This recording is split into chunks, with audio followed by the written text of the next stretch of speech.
Hello, fellow risk takers, and welcome to my worst investment ever. Stories of loss to keep you winning. In our community, we know that to win in investing, you must take risk, but to win big, you've got to reduce it.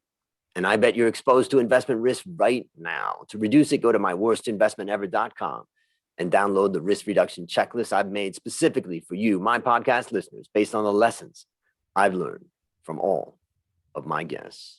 Fellow risk takers, this is your worst podcast host, Andrew Stotts from A Stotts Academy, and I'm here with featured guest, Jennifer Murtland. Jennifer, are you ready to rock?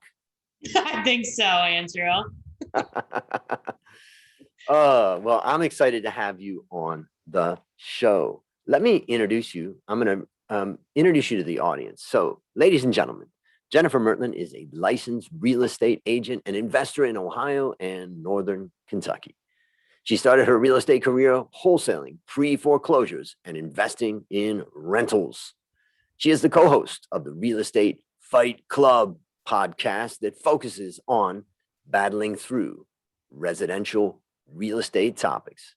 She's a no bullshit, passionate professional who is committed to her client's success and is currently looking for real estate agents to join her company. Jennifer, take a minute and fill in further tidbits about your life. Well, Andrew, I think most people find it interesting that I was able to travel the world for a year while running my residential real estate business pre-COVID. So that was exciting. I love traveling so much. Some of my favorite places are Mexico City, and my least favorite is Kyoto, Japan, which people heckle me for. Why? Because it's the worst. And then my second worst place is Santiago, Chile, because I got tear gassed by the police twice. It was awful. Okay, that doesn't sound very fun. No, it was awful. Avoid it. Isn't it kind of amazing that, what one person thinks is their best place, another person thinks is their worst place? I know. It's true. It's true. But there's a lot of great places in the world. Just not Japan or Chile.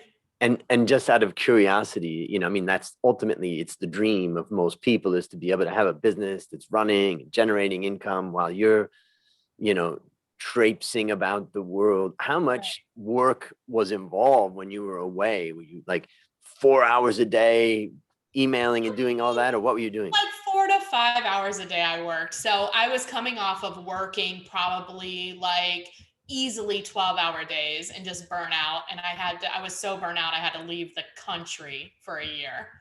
And people have said, you can't do it. There's no way. But I did it. We sold over 50 houses that year while I was gone. Which is nuts. A lot, residential real estate. That's nuts. And you had like a team in place, or you were working with agents, or you were like... There's only 2 of us on our team. Yep. But yeah, I mean, and even before I left, he was like the main one that would go and do the realtor stuff, like go and do the listings and buyers and things like that. And I'm the cold caller of our group. So it made it easy. I just had to work Ohio hours, Yeah. But it was awesome. Yeah. And just one last thing before we get into it. I love the design of the Realtor Fight Club podcast, and thanks. I think it's really cool. And you've been doing a lot of episodes. I was seeing like your friend list their home as an FSBO and some other recent episodes. Maybe just tell us because I think there's plenty of people out there that would like to learn more about real estate, and tell us what they're going to get when they come to your podcast. So the podcast is, we had to change our name. We were Realtor Fight Club, but then the National Association of Realtors sent me a nice cease and desist to not use the word realtor, which was my goal. Because then that's how you know you're known. I figure if you don't get in trouble at least once a day or so, then you're not pushing the envelope, So we changed it to Real Estate Fight Club, and it's for residential realtors, and we talk about like topics like, should your buyers send a letter with their offer? And then we also do ethics and professional violations at the board, and we talk about those cases too. So it's really fun. Mm, We'll have a mm. good time. That's exciting. All right. Well, And we do fight you do fight. about it because my co-host is more, yeah, like I'm more like a no bullshitter, direct to the point, and she's like a lot nicer. She's got softer edges. I'm hostile. Hostile. Hostile. All right. Well, Yes. speaking of hostile, now it's time to share your worst Yeah. investment ever. And since no one ever goes into their worst investment thinking it will be, tell us a bit about the circumstance Right. leading up to it, and then tell us your story. All right. So this was, well, I had a lot to choose from because I'm like your classic high emotion, get excited, don't do due diligence type person. Highly passionate is what I like to call it.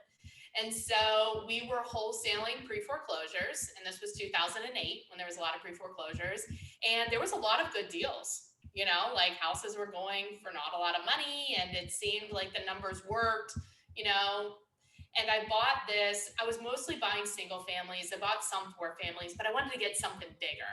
Mm. So I ran across this 6-unit building, which technically is considered commercial. This house was probably, it was like almost 200 years old, and it was like a patchwork house. Like, I think originally it was a 2-story house that probably started off as like one single house, and then it had like 2 add-ons built on. So it ended up being a 6-unit apartment building. It had 3 separate entrances. I mean, it looked like a patchwork quilt, basically. But like, you know, I'm like, think I'm savvy, and I like think I'm good at math. And I was like, what could go wrong? I mean, and that is the kiss of death. The second you tell yourself what can go wrong, everything does. So we bought this property. It was 2010. We actually just sold it last week, actually. So we bought the property. It's 2010, and it was okay. But as 200-year-old homes are that are patched together, when one tiny thing goes wrong, 100 other things go wrong, and it is never small. Like, there's no straight edge. Like, when the pipe bursts, it's like the entire plumbing stack under the ground all the way to the street, like a $10,000 fix. When you get a tenant, it's like it's a haunted house. So the only tenants I could get was like, I got a pimp, I got a drug dealer, and this is in a nice part of town. It wasn't like a bad part. It wasn't like a red zone. You know what I mean? Like, I had a guy that was like a wife beater. I mean, I had a hoarder. The police were like, is this a halfway house? I was like, you would think it was. And I would probably get more money if I could have it funded by the city. You know what I mean? That's probably what I should do. But it was like a disaster. Like, I was just writing checks like every second, and they weren't small checks. Like, everything was like a $3,000 or $10,000 mistake. Like, it was never $100. You know what I mean? But the average rents were like $500. I mean, it was insanity. Ugh, that gives me a headache. But finally, the market turned, and how many years ago was that now? Maybe 3 years ago, I told my partner, who's my mom, and I was like, we need to sell this property like now. Like, now is the time to sell this property because of the market. And she agreed. I found somebody. We held the financing, so we were owner financing, and luckily he paid us every month, and then he just sold it to somebody else, so we got our money back. I was like, oh Wow. my God. Well, I mean, obviously not all the money we spent, but like, we didn't lose like everything, but it was a disaster. Oh, it was awful. And when you look at the total period of time, you know, did it end up being a loss because of all Yes. that you had to spend? Yes, it Yeah. was a loss. So Yeah. we were trying to like mitigate our loss. You know what I mean? And just like, I could never get a good tenant there. Like, I could never get anything fixed properly. It was just like everything was a disaster. Like, the whole time it was a disaster. It gave me a headache. All right. So tell us, what did you learn from this? Do not buy a patchwork house is what I learned. we have a lot of old properties in Cincinnati. The thing about like old properties is, like I said, when one thing goes wrong, it's like 10 things go wrong, and it's never cheap. So now when I do my analysis, I have different budgets for the based on the age of the house. So like if it's a newer home, I won't budget as much renovation like over the years. And if it's an older home, I'll just triple what I think, because like that's what it is. And that, Um, and would that be the main thing that you miss, in your excitement over the house, is that you just didn't? I didn't budget enough. Yeah, Yep. because we bought it too high, and we didn't budget enough cost for the expenses. I mean, it was just Hmm. too high. Yeah. You know, Yeah. the ceilings were too high. Like there was no straight lines. The plumbing's old. I mean, everything's old. Yep. And it's not easy. Nothing is easy in an old house. Oh, so let me share a few things related to this story. The first one is, you bring me back. When I was in 1983, I was graduating from high school, Okay. and I had basically had just come out of 3 different rehabs in Ohio, and the final one in Ohio. Yeah. And mom said, "Look, it's great that you're sober, but it's time for you to start to prepare to get out on your own." And so I was 17. I was going to turn 18 in July, and it was like June when I graduated high school. And then I found a place to rent, and it was a patchwork house.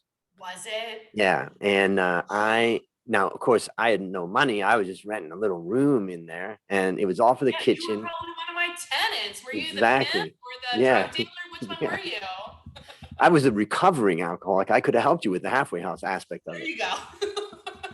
So, but I can remember when I had to pack up some stuff from my room at my parents' house, and my dad drove me there to drop it off and all that. And I got into that house, and I fell on my knees and cried. I mean, I was just like, it was such a hard time. I mean, on one hand, it was like exhilarating that I was going to be free and be able to do whatever I wanted. But on the other hand, it was like the closing of a chapter, and all I could afford was this $120 a month room.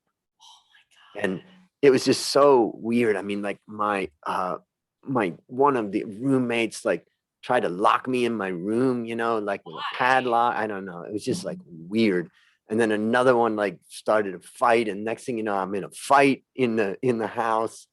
And then I don't have any money. I'm working at a factory that's like an hour away, and I'm riding a little moped, and then boom, got hit by a car and hurt my knee. And then it's like, and then I had to go get food stamps, and then I went to church nearby to get, food and all that. It's like, but the one thing that I always remember about that time, though, was because I was sober, I was going out to 12-step meetings every night with my friends, my old friends that were all getting sober, and also new friends. And I was totally happy. I mean, it was a happy, happy, happy time. And it reminded me that it always reminds me, and this is the lesson out of that, is that even in our darkest hour, just remember that I can always remember that there was a time when I had nothing and I had happiness. Yeah. And so the point is that they say, money buys happiness, or money can't buy happiness, and whatever. Money is neutral to me. Happiness comes from inside, and that's always a reminder. And there's a couple of other takeaways. The first one is that investing in stocks is so easy compared to real estate. You just buy it. You don't like it, you sell it the next day. Yeah, like you have the problem with investing in real estate is that if you're going to also like be a buy and hold and be a landlord, you have to have a lot of people skills. And especially if you're going to be doing like lower income housing, because when there's one problem, it's exponential across their lives, right? Like when the car breaks down or they have no money to fix the car, it's not just the car that's the problem. And a lot of times, people that grew up in that type of environment don't have a lot of like conflict resolution skills, or skills that they can think about like, how can I resolve this issue? It's just a problem. And so now as the landlord, it sort of becomes your problem too, you know? one of the biggest lessons I learned from having some of these properties. Now I only have properties that like I call them like workforce properties. So these are people that make an average income, maybe like 80 to 120% of the average income, Right. because those people understand how to fix problems. Typically, we're doing business together if they own their own business or they've been customers of mine or something like that. So now my return on my investment is lower, but my return on time and sanity is like exponentially higher. Well, and in the world of finance, we would say your risk-adjusted return is probably better, even though your return may be lower, but your risk may be significantly lower. And that risk can also be the time sink. And the last thing that I would say that I would take away is that, ladies and gentlemen, when you're buying anything, just remember the seller is probably hiding everything they possibly can of what's wrong, right? Right. So it's like everything. And so it's like with a patchwork house, it just shows up that, they've kept it together, Barely. barely patching every little thing up, knowing that if anybody touches that one little thing, this whole thing is going to fall down, and they're going to hide all of that in the process. And that's the point of due diligence and all of that stuff. So those are the three things that I take away. Number one, it reminded me of the time when I lived in a patchwork house. Number two, I felt like stocks are easy compared to being, really involved in real estate to that level. And then finally is the idea that sellers are going to hide, and just expect that they're going to hide stuff. And your job is to find it and uncover it. Yeah. Anything you'd add? To this day, there's 4 furnaces and 2 boilers and a twin furnace in that building. The twin furnace is literally duct taped together, and it has been since before I bought it in 2010. Yes, your first giveaway is when you walk through the house and you see duct tape. Exactly. Yeah. All right. So based upon what you've learned from this and what you've continued to learn, what one action would you recommend our listeners take to avoid suffering this same fate? I think that I want the listeners to know that you really have to take a look at yourself. And if you're going to invest in real estate, there's a lot of ways that you can make money in real estate. Being a landlord is just one of them. And if you decide to do that, really look and say, okay, who do I want my tenants to be? And then that will dictate where you buy, which will dictate your return. Great advice. And I think, remember, ladies and gentlemen, that being a landlord is a business. You're better off having, if you just have one, I wouldn't do it. You need 10 or more in order for it to really, maybe a little less, but give or take, right? But more than a couple for it to really make sense, because it's just not going to work if you only have a couple. It's not worth it. That's super valuable advice. I did an academic paper a while ago when I was writing some academic stuff, and I came up with the title of that paper was 10 stocks are enough in Asia, meaning if you're going to invest in stocks, you should invest in about 10. If you invest in any less, you're taking on way more risk than you need to, number one. But then the amount of, if you take on more than 10, you might as well just own the whole stock market. All of it. Yeah, and just own an index fund and don't go through the hassle of all of that. But I think it's great advice. Number one, because of diversification. So if you bought 10 units in different parts of town or different types, that gives you some diversification. But also, you've got to generate a serious, reasonably high enough amount of revenue to offset the operating costs of running the business of being a landlord. And so there is a economies of scale, aspect of your 10 advice. Exactly. Yeah, you're right. Exciting. Well, I think I learned a lot today. Well, last question. What's your number one goal for the next 12 months? Our number one goal is to have 35 agents join our company is called EXP, and our team is called Team Synergy, and we're international. And so we're looking for agents to join us, the right agents, of course, because I've learned a lot of lessons that way too. That's the one I should have told you about, those investing in agents. I have a lot of lessons there. Well, that may be episode number 2. Yeah, exactly. All right. Well, listen, and I think that you were telling me that the best way for people to get in touch with you, if you're interested in, well, learning more, but also becoming an agent, is by your phone number. Yeah. And that is 1+1 513-400-1691. And I'll have it in the show notes so you can contact her through both WhatsApp or text message or call. Fantastic.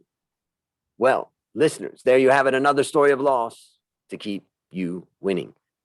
My number one goal for the next 12 months is to help you, my listeners, reduce risk in your life. So go to myworstinvestmentever.com right now and download the risk reduction checklist and see how you measure up. As we conclude, Jennifer, I want to thank you again for coming on the show. And on behalf of A Stotts Academy, I hereby award you alumni status for turning your worst investment ever into your best teaching moment. Do you have any parting words for the audience? Oh my God. Just don't be emotional. Check your numbers. Have somebody else check your numbers. That's my last words. Beautiful. And that's a wrap on another great story to help us create, grow, and protect our wealth. Fellow risk takers, this is your worst podcast host, Andrew Stott, saying, I'll see you on the upside.